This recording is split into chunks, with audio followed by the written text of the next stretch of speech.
I will say it hasn't been great on my relationships, like, or having a relationship with a man in my life. That has not gone well for me. I actually I was in the just started in the industry a little bit and started seeing a guy. So he knew what I did. There was no secrets, nothing that. He's super conservative, kind of like what I call vanilla guy, but lovely, like great guy, like just I adore him. He's actually still one of my best friends. We're great friends. And he tried really hard for 9 months. I mean, really, really hard for like he went through the things and he just couldn't process. Like he said, I know that you're not cheating on me. Like it has nothing to do with that. It's the thought of how many people you had with this week, or how many were in your mouth. Like the DNA that's left like inside you or on you. Like that's how his mind works. And that's what he couldn't get over. But he's still like my biggest fan. I mean, he supports me any way that he can. He's amazing. And I give him props for at least actually giving a real shot with me. And then I just, I went out with a guy like a month ago. He asked me out and great guy, this and that. Told him what I did. He was like, okay. And then after like 2 dates, he was like, you're wonderful, but your job, I can't. And I was like, okay, see you later. Well, and that's great that he decided to not string you along. Yes. Yep. Because I'm honest, because somebody said, well, why be honest from the beginning? I said, why would I want to, I don't want to live my life a lie. Well, and also, if you're trying to actually build a relationship with someone, how are they ever going to trust you if I lied from the beginning? Right. No, I'm not going to do that. They're going to know. And either they're going to make a decision that day, or very soon after, they're going to make a decision after they spend some time with me. Yeah. And so, it is what it is. Oh, for sure. And that is exactly one of the things I warn people about when they're like, oh, I want to get him. I'm like, this can be a very lonely place. Yeah. Absolutely. Like, I have never been a performer. I've never wanted to be a performer. Mm-hmm. And I have women discriminating against me because of my connections to the industry. Sure. And like, it's got to be 10 times worse to be a woman and actually being a performer because dudes just, it's the crazy hypocrisy of like, oh, if I bang 10 women, I'm a player. Right. But, you bang 10 women. And you're a whore. Right. And that's bad. Right. Like, oh, once there's feelings involved, I get possessive about sex. Like, no, it's just hypocrisy, dude. Yeah. It's just hypocrisy. Yeah. But it's just one of those horrible societal norms that is still ingrained in so many people. And hell, the first performer I dated, like, it took a minute for me to like actually, be cool in my head. Sure. I never vocalized it to her because this is what I signed up for. She was a performer when I met her. Yep. And, I eventually got over it. Yep. But also I'm able to take in new information and be like, okay, yeah, Yeah, I think, and I think, when you go when I go into a relationship, I tell them, I say, something like this, communication's key.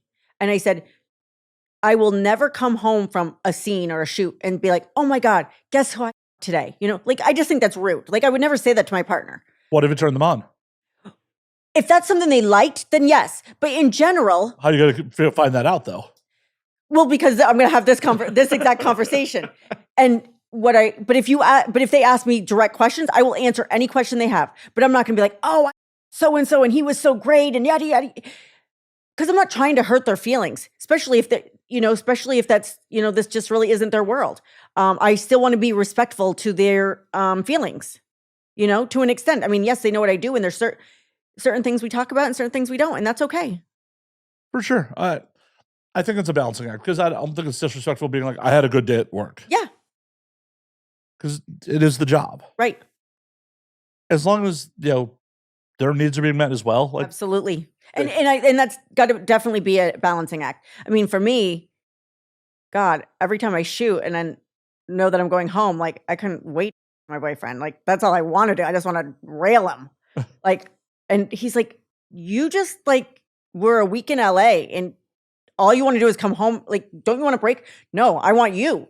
Like you, and then I can have a break. Yeah, like, that's what I look forward to. This is actual intimacy. Yes, exactly.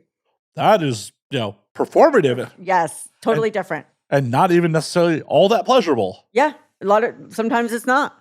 Yeah. Weird positions, starting and stopping. Yes. It's a performance. Yes. Unfortunately, people see the finished product and don't understand what it takes to make the sausage. Yes. And there's a lot that goes into it. Oh yeah. Yeah. And the days, the days can be really long, Oh yeah.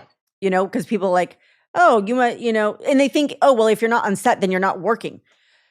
That's a lie. I'm always working. If I'm not on set, I'm uploading videos, I'm editing, I'm social media. I mean, social media itself is a full-time job. Oh yeah. I mean, just that alone.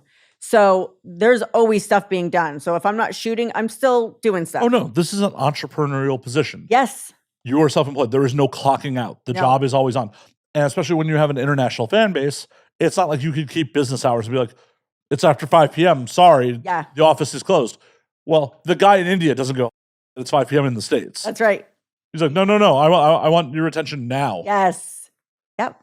So, and again, that's also a balancing act is finding, you want to meet the needs of your fans, you want to meet your own needs. And then if you have a partner, in family, that's a whole nother segment.